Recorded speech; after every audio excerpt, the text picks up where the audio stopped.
प्रणाम। हम प्रभा मिथिला सृष्टि पर आपको स्वागत करे छी और एक बजरंगबली के गीत आए हम लोग कर लिए।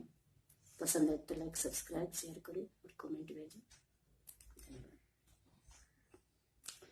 पूर्व पश्चिम से आएला पवन सुत, आएला पवन सुत जलावे लगला है लंकायांजनी लाना जलावे लगला है लंकायांजनी लाना पूर्व पश्चिम से आएला पवन सुत, आएला पवन सुत जलावे लगला है लंकायांजनी लाना जलावे लगला है लंकायांजनी लाना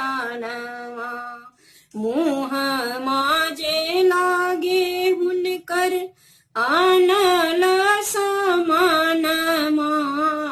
मुँह माजे लागे हिनकर आनल समान पूछ बाजे लागे हिनकर मेघ बरसन जलावे लगला है लंकायांजनी लाना जलावे लगला है लंकायांजनी लाना कोई कहे देवलोग, कोई दैता बलवानमा, कोई कहे देवलोग, कोई दैता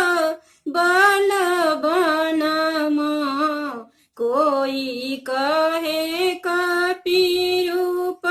रावण दुसमान जलावे लगला है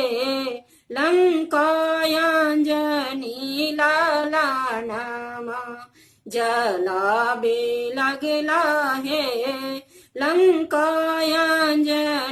लाना पूर्व पश्चिम से आएला पवन